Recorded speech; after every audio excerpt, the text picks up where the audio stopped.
All the great speed improvements of Android 2.0 and everything you need to be able to take full advantage of the Android N developer preview, plus a bunch of bug fixes and stability improvements.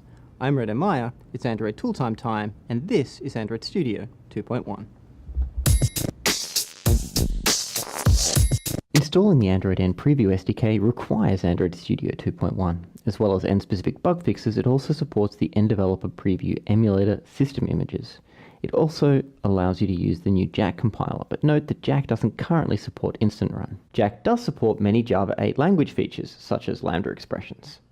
Our Lambda implementation uses anonymous classes, making their use backwards compatible. If you target Android N, Jack also supports default and static interface methods, repeatable annotations, and method references, though they are not backwards compatible.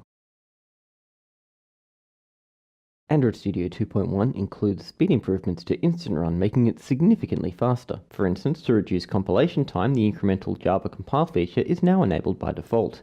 If you've allocated enough memory to the Gradle daemon, we also enabled dexing in process by default, which performs dexing within the build process rather than a separate external VM process. Aside from these features, Android Studio 2.1 also includes a number of bug fixes and stability improvements, especially for users with the Android N Preview SDK installed.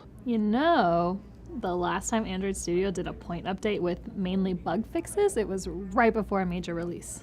Yeah, I guess you're right. And right before a pretty big developer conference. And isn't Google I/O coming up? Yeah, May 18. It's just a coincidence, though. I wouldn't read too much into it. Sure, right. So, can we look in the box? I'd really prefer it if you didn't. Upgrade to Android Studio 2.1 to play with the new Android N Developer Preview, get faster Instant Run, and take advantage of a bunch of bug fixes and stability improvements.